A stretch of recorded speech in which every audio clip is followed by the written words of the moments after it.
back with Loreena, and I want to ask you about what was your research focus for the Book of Secrets? Over the Book of Secrets.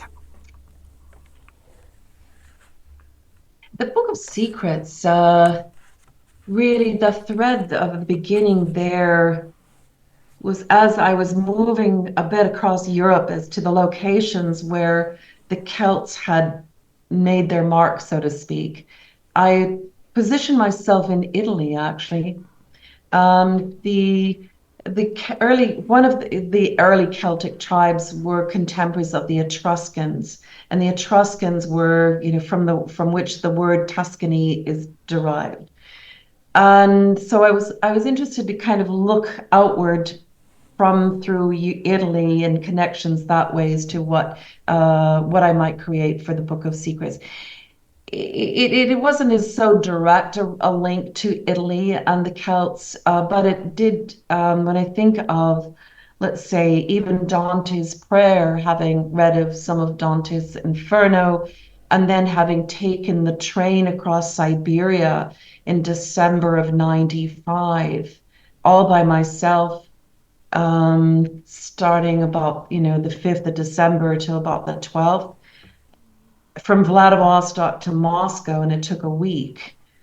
And having read some of that, Dante's Inferno, um, part of what I was witnessing out of the train carriage, there were kind of echoes of Dante's work that I felt I was experiencing. So that's an example how I begin in one place and it kind of takes me to another, and kind of the creative result appears. Yeah, because you went all the way to Marco Polo as well, so it's Yes, amazing. yes, yes. What attracts you most of ancient history? Well, I think, I only have my grade 12 education. I had wanted to be a veterinarian, but I bailed out on that after about 3 months of university. And I realized that in almost a subconscious kind of way, I've used the history of the Celts as a mechanism for my own self-education, which I never got past grade 12. And I look at the world and its current state, for example, as this big jigsaw puzzle upon which it sits upon this massive, deep, complex historical roots.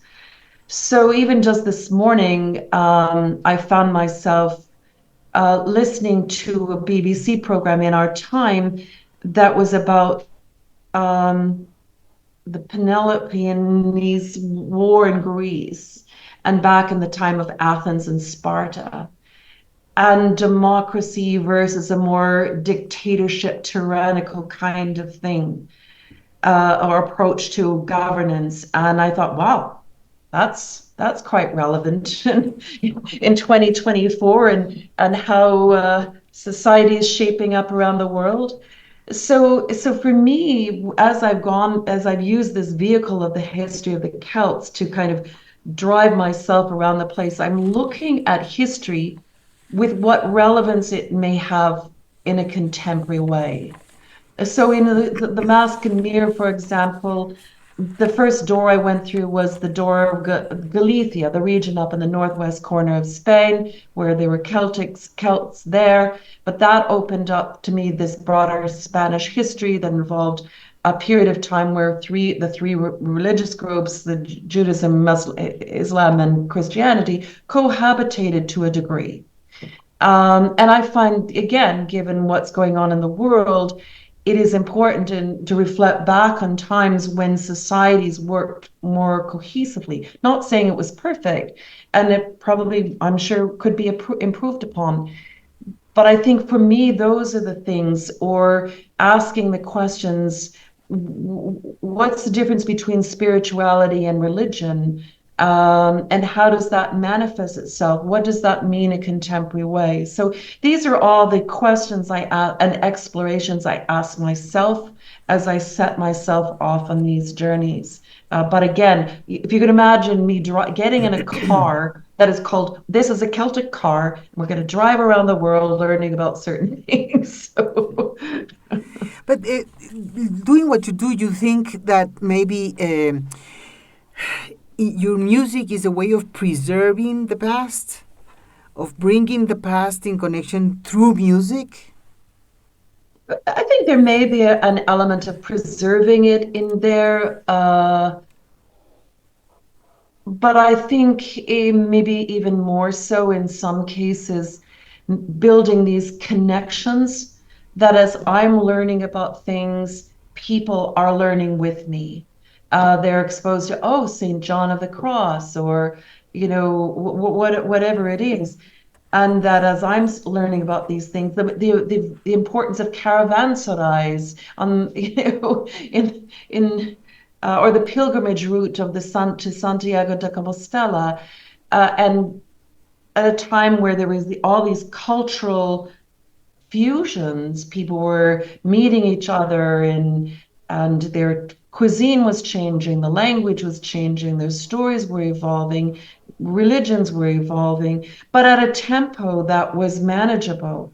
Now we're living also at a time of great travel, but there is, the scale and the speed of it is almost unmanageable, and we can hardly we can cope with change, but we can't maybe cope with that much change that quickly. Mm-hmm. And so these kinds of questions come up as I'm looking at what being a merchant and staying at these caravanserais, or being a pilgrim on the pilgrimage route. So these are the things that, so I think it's more connecting to history while at the same time perhaps preserving some of it. That's beautiful. We have a segment in our radio station that it's called Song Story, and I discovered Oh, your In My Own Words albums. yeah. We have them all in the Song Story Oh, section. They are such delicious stories, and I have questions later about some of the things you said there. But now let's listen from the Book of Secrets, the acclaimed Mama's Dance, and we'll have also Marco Polo. Any other suggestions you would like to the audience to listen from Book of Secrets? no, I'll leave it to you. I Okay. always have to have these discs in front of me to remember what songs Yes, are I know, I on. know. Well, then, let's go for the music now. Abre las puertas de tu mundo interior y permanece con New Age. Loreena, after the Book of Secrets, you went silent for almost 9 years because of the sad losses you experienced. What helped you most to get back together and turn again to music? Well, in a sense, I didn't leave it very long, although that would not have been publicly very visible. Um, After 98, after the tragic death of my fiance through a boating accident, I spent a couple of years setting up a water safety fund, and we devoted the revenue from the Live in Paris and Toronto to be a financial engine for that water safety fund. So that was between $3 and $4 million. And so to set up the fund, we had to set up an advisory group, an application process. It got a charitable status, and so on. So that was actually quite a lot of work for a couple of years. Then I purchased this heritage building that I'm studying in right now, that I converted to a family center. And we renovated that, and we got that going. Then about 2003, I started research for the next project, which became an ancient muse. And I went to Turkey, Mongolia, China, and it takes time to research and to write the material and then record it. And then in 2006, I found myself producing the only ever television program in my life at the Alhambra, that was connected to an ancient muse. Yeah, that was a massive project that took a lot of time to do. So in actual fact, I was quite busy from 98 to the time we released An Ancient Muse, but it would have been things that most people wouldn't have been aware of until, the release of the recording, and then we're back touring again. And this is partially too because the workload is double from the standpoint that I'm the manager of my career and company, as it were. Uh, so things move along creatively much more slowly. Mhm. You, it's funny that you say, like, visibly, you weren't there in the like public eye and so on, but uh, you were actually doing lots of things during Oh that yeah. period. Oh yeah. And I was wondering, I mean, I don't know if there's a question here, but I was wondering about you. You talked before about the fact that you manage your own career and everything about it. I suppose that gives you freedom also to choose when to play live, when to record, which kind of projects, absolutely everything. Because I suppose that some people are so constrained by contracts that they have to produce records sometimes about something that they don't really want to, or they or it's not the right moment, or they have Absolutely. to play to go for gigs Hmm.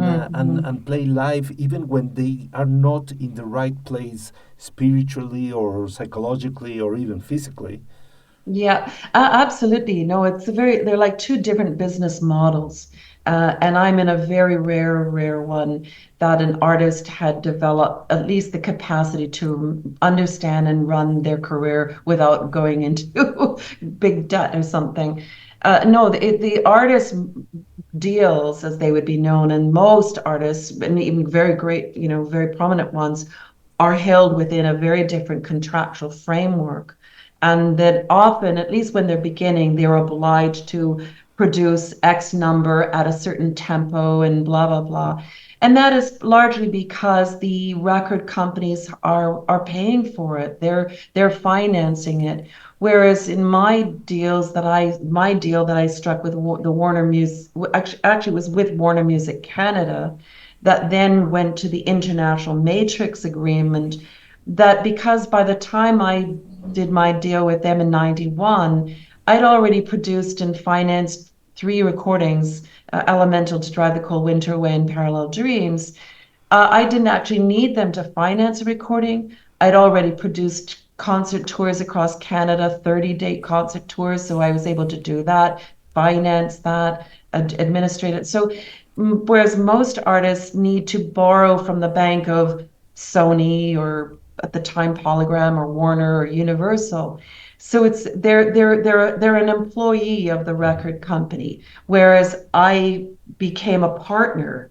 I said, I've got this product, you've got a distribution mechanism and marketing infrastructure. So if, I could spend 10 years between recordings and they didn't care because they weren't putting any money up front, not even for tour support or videos or anything. I've just not, my approach has been I have to finance everything myself, and that gives me the freedom and the autonomy to do what I want, when I want to do it, and how I want to do it.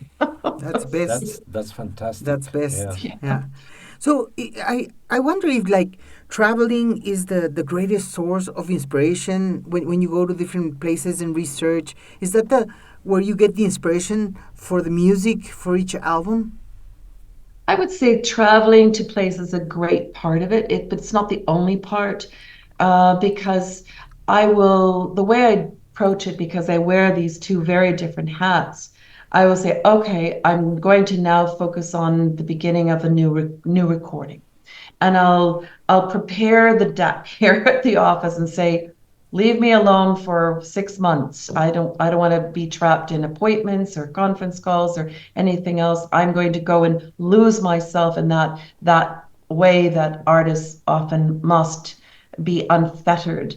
So it'll be a combination of reading material. Sometimes it's academic material or it's fictional books. It could be podcasts or audio or documentaries. But then I will go to a place, and sometimes I'll also read a kind of travel literature of a place when I'm traveling there. So I'm really immersing myself, meeting as many people as I can, and including experts. So, for example, in the preparation for an ancient muse. I'm just thinking today, looking out my window, it was May of, I don't know, whatever, 2003 or so, that I attended an archaeological site in Turkey, of which the University of Pennsylvania was doing some excavation in part of a strata that was Celtic ruins in just outside of Ankara in Turkey. So I was able to look at what they're doing, have lunch with them. It was just unbelievable. But I remember also being out there in that Anatolian countryside and hearing the birds and the light in the sky. This is all that sensory information I take in. I remember it, so it may come in handy when I'm creating something and I want to create this imagery. Um, so it's a real mixture of things. Of your travels, is there anything that has astounded you beyond your expectation that you keep like, wow, I didn't expect that, or it's just amazing? Well, I mean, there were places that would have been very foreign to me because growing up in the Canadian prairies, until I started traveling like this in 91, I would say, my travels were primarily North America and Europe. Um, but once I went to Morocco, let's say, during Ramadan in 1993, in March, that was stepping outside my comfort zone, and being in a Muslim country during Ramadan, the call to prayer, all these ingredients were quite foreign to me and quite exotic and fascinating. Um, I've learned to try to have some measure of humility that you don't know what to expect until you get there. But have been some what I would call unusual, out of the way kinds of experiences. The train trip across Siberia was one of them. I mean, it was like a traveling prison. There were it That's a whole film unto itself, that experience. And it was 5 years after the breakdown of the Soviet Union, so it was in a real transition. Like I say, that was, or going and spending about 10 days with a nomadic family in Mongolia, um, because the Celts, had some nomadic things about them, and so that was a pretty in-depth experience. And when they offered me this fermented mare's milk, and they slaughtered this goat or sheep because I was their guest, and we had a big feast, and um, so those are a couple of things for sure. Thanks for Mm. sharing. I was wondering if sometimes you experience this thing of melodies coming out of nowhere to your head, and they kind of stalk you until you give them proper treatment. That's a great observation. Did you say stalking you? Yeah. Kind of, yeah, and that's what it can be like, at least for me anyway. And I remember one example of this, there are two examples, one quite unexpected. I think I was performing on a television program in Greece. And I remember Brian being there, I can't remember who else, but Brian the Hughes. melody of Marco Polo coming to my mind, and I thought, oh, I have to remember that. If I don't have a little something, a device to record it on, which I didn't at the time, I'll just make a little note in my notebook. So that was one of those clearly out of the blue, uninvited in a television studio. Um, I remember coming up with some lyrics or something to do with Dickens' Dublin. Now, Dickens' Dublin is a piece from Parallel Dreams, which Parallel Dreams is a lesser known recording, but that too, I remember coming up with some of the chorus lines, I think in an elevator. But most of the time, when I was working on Dante's Prayer in the Book of Secrets, most certainly that very visceral experience of traveling across Siberia on my own in December, uh, I worked on a number of, I had the time, I had the focus, and you just immerse yourself in that. So that was a more, it was less those things stalking me than I was trying to pursue and develop those ideas. Great. Well, let's listen to some music from your 2006 album, The Ancient Muse, where we'll have Penelope's song, Sacred Shabbat, and Never Ending Roads. Con el auspicio de Plenitud, Ciudad de la Alegría, hogarplenitud.org.es, Serenidad Spa Terapéutico, serenidad.es, Permasalud Glamping, permasalud.com. Loreena, you have traveled extensively and researched diverse traditions. How has that influenced your perception of God, and how is it different from our natural spiritual makeup? Oh, well, there's probably different ways to respond to that. But, I from many years ago, but particularly when I was working on the Mask and Mirror, that's when I learned that in Spain, for a period of time, these three religious communities cohabitating, I thought I was really caused to reflect on what's the difference between spirituality and religion. And I felt that we as human beings, as a species, have a need to be spiritually engaged, that religions have been a response to that need, but it's been, they've been, it's, as we know, many different kinds of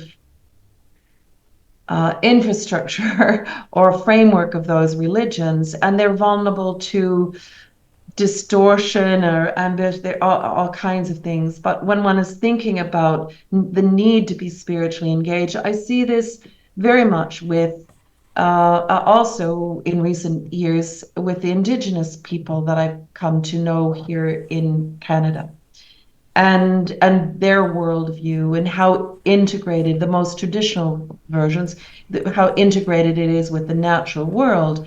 For me, that feels very close to my heart, and it may be that in itself is my Celtic roots, because the Celts also had a deep reverence for the natural world. They had some tribes had a belief in reincarnation. So they were great to go into battle, because they said, it doesn't matter if I die today, because I'm going to come back as something else. It could be that salmon in the stream or that tree. And they had such a strong reverence for trees. They created this alphabet that was based on the different quality of trees. So for me, when I think of my spiritual engagement, it really is mostly through a natural world kind of engagement. Not to say, I went to church, the United Church of Canada, for a number of years, and I was the organist there, and I still go to church from time to time, and I like going actually to different places of worship, because I want to stay close to people who are reflecting in this way and learning more. That's nice. So, back to your Celtic connection. Can you tell us a little bit about your album, The Wind That Shakes the Barley? Yes, I mean, that was kind of another one of those special projects, which is similar but different from The Road Back Home, which we've just released, which is more of a live recording. I don't know what to say about The Wind That Shakes the Barley, than it was just a desire to go back and do some more traditional repertoire with some of the musicians that I've been working with in recent years. Yeah. We have now, this is an album from 2010, and we're gonna listen from this album, As I Roped Out, Brian Burroughs March, Yeah. and The Star of the County Down. Good. Este es el espacio de New Age. Okay, in your albums, Loreena, you have many musicians. How do they contribute to the enrichment of your compositions? I mean, do they Do you listen to each instrument in your mind's eye before inviting them to be part of your envisioned art? Not really. I mean, the way I create the recordings is somewhat torturous. Hopefully not for everybody, but from the standpoint, I only produce my own recordings. I don't produce anybody else's. So, and the end picture is very seldom clear in terms of arrangements. So I go into the studio hopefully with the lyrics, the melody line, the chord structure, and a good idea of the feel that I wanted to have. But as I may have mentioned earlier, that I realized over the years, ever since the very beginning, Elemental, I develop an image in my mind's eye, a picture that I anchor my recording process on because there's just thousands of choices and directions you can go.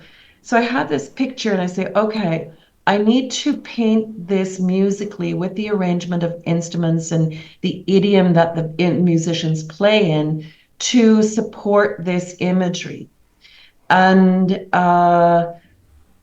so when we get into the studio, it's usually at Real World Peter Gabriel's studio in England. We're in the big room. It's a big communal environment, lovely windows overlooking a pond and so on. And I'll say, so for example, when we were working Gates of Istanbul on An Ancient Muse, and I was painting for them the picture, I said, this is back few hundred years, people coming back to Istanbul after a long campaign, or Constantinople. And things are good.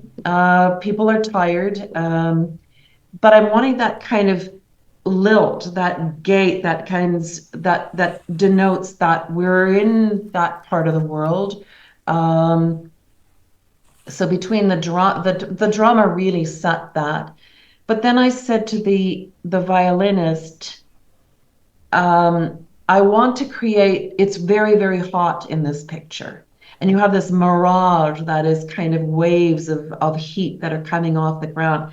And I'd said to Hugh, who has a modified violin, and he can come up with all kinds of sound effects that go far beyond the violin. I said, I want to see if we can find a sound or texture that alludes to that heat that comes up. So he would try a few things. I said, that's it, that right there. So when you listen to the beginning of Gates of Istanbul, you should be able to hear, when you're thinking about what that rhythm and pattern evokes, and that little piece, that little snippet, that would be an example of how I work in pictures and textures, that kind of language. So they'll try things and I'll say yes or not quite, or, we've got to go in another direction.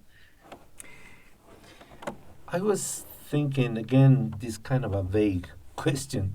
I'm Ecuadorian. I went to live in southwestern Ontario about 30 years ago, and I have a very special relationship with Canada, but still a very close relationship with Ecuador.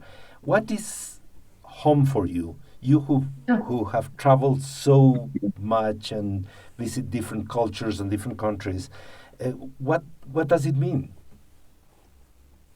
Well, I think this is a really important question from the sense of, for me, home is much more than the building that you go home to and sleep at night or have supper or breakfast. Home for me is that composition of elements that will often repeat themselves, like traditions or habits or rituals, and that give you a sense of belonging, of being supported, of being known. And so I sometimes even say the fact that I go and pick up my newspaper, and it is a newspaper, not an online thing. I pick up my newspaper from the local store, and let's say the woman who was running it before the people now, she was teaching me some Arabic. So I'd go in every morning and she's assalamu alaikum and I'd say wa alaikum salam and I'd buy my newspaper and and say shukran and leave. And so I love the fabric of that. I love the predictability of that experience every morning of going to see my friends, which I know will be at my coffee shop with my. So it's for me, which is why I've continued to live in a small community here in Southern Ontario and chose not to be living in a bigger city. I like knowing people, people knowing me. I mean, I moved here in 81. So my career really didn't take off for another 10 years. So most people here knew me long before my career took off. So I can be a real average person going doing my shopping or going to the bank, etc. Nobody bats an eye. And I think that those are the kinds of things for me that make me feel at home. Yeah. We're going Thanks. to listen to something from Lost Souls, but I was wondering, the term Lost Souls is very powerful. And besides, that's what many people are going through in this in this world right now. I was wondering, what were you holding in your mind when you did Lost Souls? Well, I think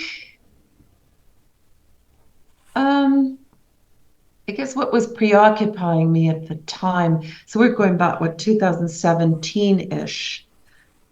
So as we know, it's really a bit of the state of the world. If one is interpreting it from a contemporary sense. But I think coming at the title from a few different directions, again, I'd have to go back and look at or let's say even the breaking of the sword piece, which was a dedication really to, it was acknowledging people who had died in the First World War. This was a piece that came out of me being commissioned or asked to create such a piece. It wasn't something but when I created it and it didn't have a recording, I thought, well, this is another kind of lost soul. These people who came from the rural countryside of Canada, and went over and fought in the First World War and died. And so there's the Vimy Ridge, the monument in Belgium that and I performed there, and there's a statue of like Mother Canada and her head is bent. It's a powerful, powerful statue. So when I was asked to write this piece, um, I was writing it from the perspective of the mothers who had lost their sons in the First World War. So it was another take on lost souls. But living in a time of climate change, living in a time of the erosion of, I believe, of our democratic and civil society, looking at the carnage that has come with unregulated technology and where it may be, what it's doing and where it's leading us. There was a lot of this rolling around in my mind. And so that it culminated in the very last piece, which I wrote, which might be a bit, Yeah, I know. pessimistic, but it's We're actually going to listen to Sun, Moon, and the Stars from that okay, album. great. Yeah? Yeah, great. Yeah, That's good. good. Con el auspicio de Plenitud, Ciudad de la Alegría, hogarplenitud.org.es, Serenidad Spa Terapéutico, Serenidad.es, Permasalud Glamping, permasalud.com. Loreena, I have a very personal question for you now. This is, the last part of the interview. But I wondered, you connected spiritually with so many places. I wondered, how much of your inner self have you found through your music? Well, I think the fact that I ended up in this career path, rather than being a veterinarian, is likely changed me drastically. And I think this would be true for everybody. There are forks in the road, or there are events that happen to you and you sometimes wonder. And I just feel extraordinarily lucky to have found a path through music and through my curiosity about the history of the Celts, which has gone on to help me become better educated about history and geography and culture and social, etc. It definitely has changed and shaped me from what I would have become had I become a veterinarian. Um, and offered me opportunities to experience things, meet people, and I think reflect on some of the big questions, the real big questions of our existence. Uh, I- and yeah. In one of the videos of in your own words, you say something that really made me cry, because you said that you have this feeling that music is disappearing from our lives, and I it just struck me, and I was wondering why do you have that perception? Is it because of the music industry, because of technology, electronics, or just the zombie state like of people's minds? Well, from an anthropological standpoint, and I'm not an anthropologist, but when I look at it through that kind of lens, and again, being old enough to have lived from the late 50s to now, um, I see how, at least where I live, how drastically things have changed.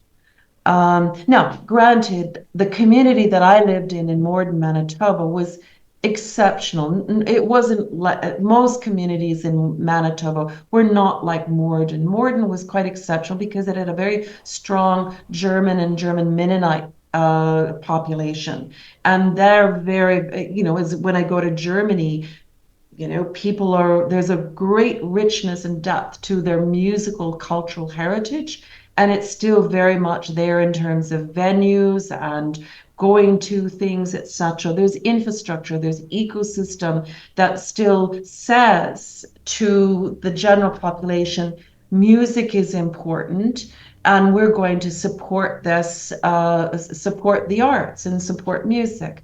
It occurs in a similar in a way, in it's actually a slightly different way in Ireland, where there's been so much music embedded in the culture. And I can, when I go back, and they still have, back in County Clare, they've got traditional music sessions still happening, and youth are growing up with it. So it's not a catastrophe everywhere, but in North America, and I would say more specifically in Canada, from what I've witnessed, is there simply has been a change of emphasis with respect to curriculum in the schools, that there's far fewer resources being put into music. There simply are not music classes like when I grew up, and festivals and variety nights and Christmas concerts. That whole thing is gone. And moreover, what has taken its place is, in my view, as more mass media has come in, not just, started with television, but then with the internet and so on, is causing youth to become, their interests are different. They're spending time gaming, and they're doing on social media and all this kind of thing. That to make music is a bit too much work. They'd rather be spectators and consumers of it, and with their headphones and so on. So it's such a different cultural paradigm than what I grew up. And it's, the fact that, I'm ashamed to even admit this, but many children do not even learn to sing the Canadian national anthem anymore. They're hard pressed to sing because it's piped into the schools, and kids may or may not stand at attention, and it's just played and the day goes on. When I went to school, we sang the national anthem, we sang God Save the Queen, there was operettas, there was festivals, there was variety nights, there was music at church, and it was all the time all the time. I'd go to a music. You'd go to a camp in the summer. There was the bonfire, and you sang, sang, sang, sang, sang. Not anymore. No more, That's no more. sad. And so it has to start it has to be there at a grassroots level, preferably informally in culture, like let's say in Ireland, where kids might end up around a pub and they see their parents or grandparents or somebody else playing the fiddle, singing a song or whatever. They're watching and saying, "Oh, that's cool." They have a natural competitions. The flaw that occurs every year does not exist here. And I think that's where I'm really sad about it. That's your experience too. Hmm? Your experience with your kids as well. I think. Well, because I played music at home all the time, like um, Beatles and classical music and everything. They kind of grew up expecting to have music in their lives, so they actually sought and we helped them to Yeah. get into the choir at school, into piano lessons, and so on. It was a particular experience that I understand not many families go through, but with us made us realize how important music was for our family. Everybody appreciates that, and my son go and gets out of the shower and dances and things like that, that love of music that not only is great for the spirit, but get us together. Absolutely. Absolutely. And even when we were performing the tour in Europe that I just finished and in the fall, I put in deliberately, more as out of curiosity, and that was to invite the audience to sing along with me on the folk song "Wild Mountain Thyme," which is at the very end of the Road Back Home recording that we made last summer. And I was curious to see how many people knew it and how many people would feel comfortable to sing it along. Um, and certainly there were places on this past tour where people culturally felt comfortable to do it, and other places where people were just too self-conscious. But no, it's important that this is nurtured and encouraged at home. That's half the battle. And I think having programs in schools, yeah, because for the very reason that you said, for me, I don't think there's any medium like music that can be there to create a common bond at the same time.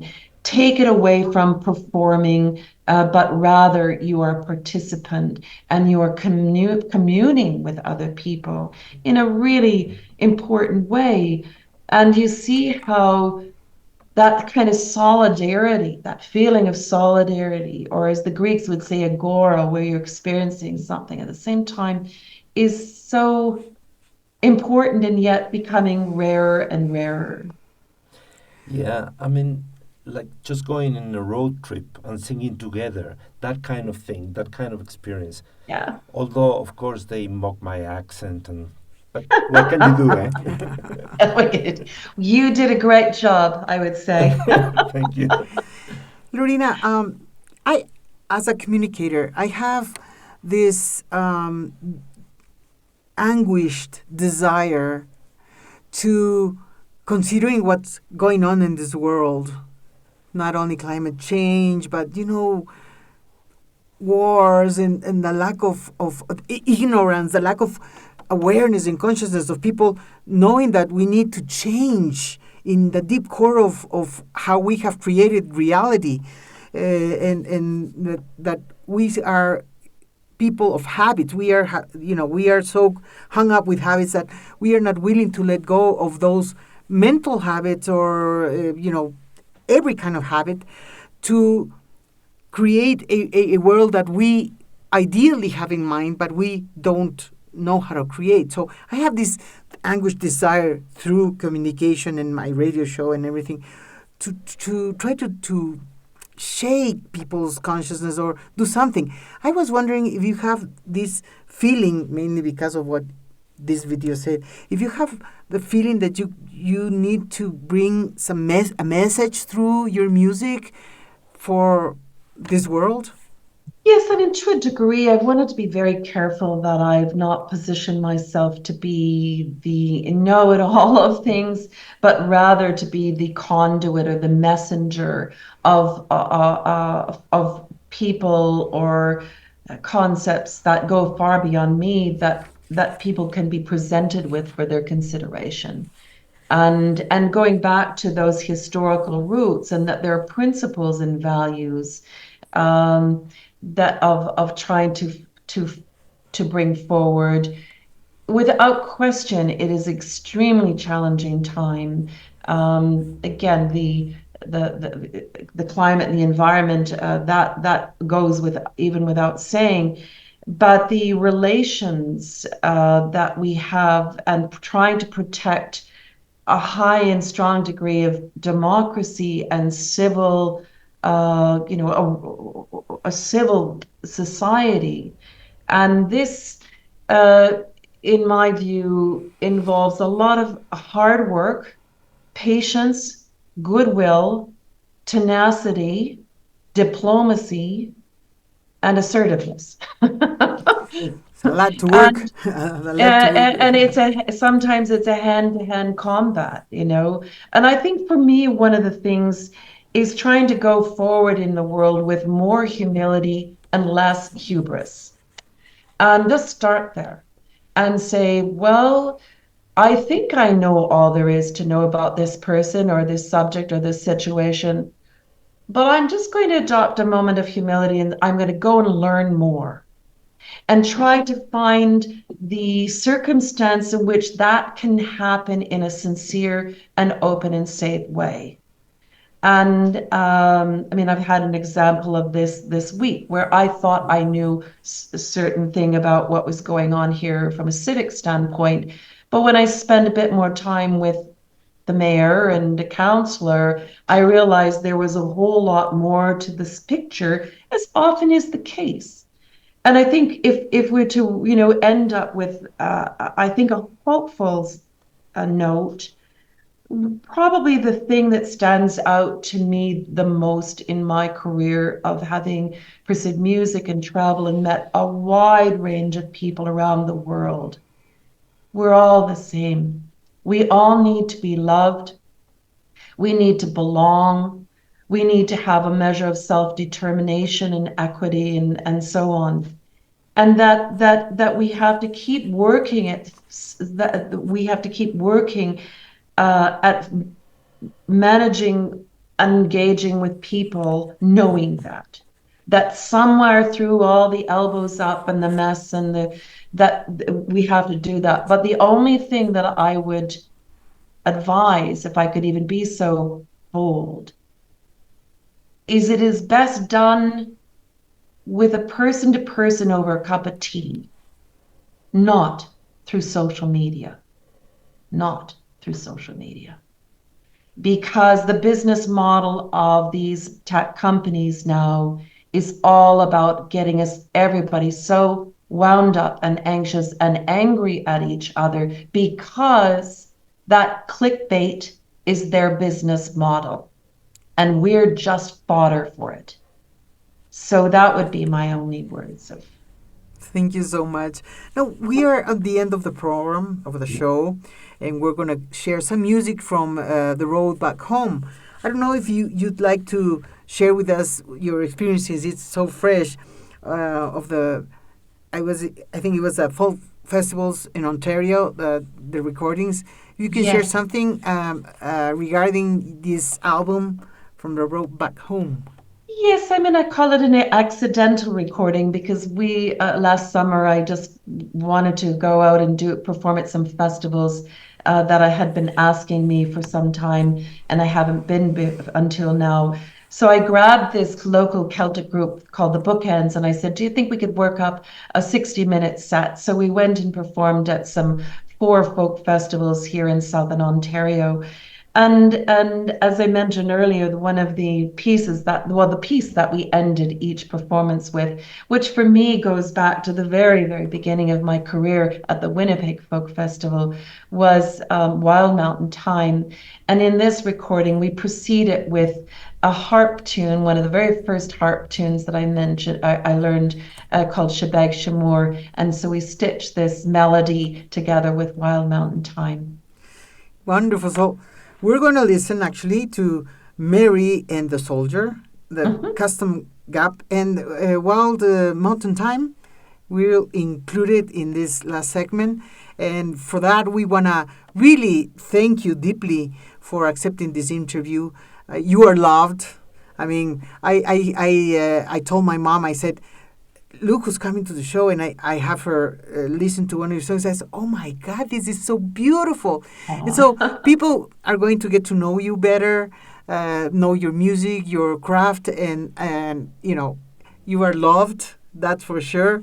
And I know that, you know, you bring this to the world. You never know from so many places. I mean, we have audience from different Latin American countries, Spain, USA, and other countries that will listen to this. I'm sure, you know, that they are going to really appreciate the time that you've given us to get to know you in a different way and love your music, for sure.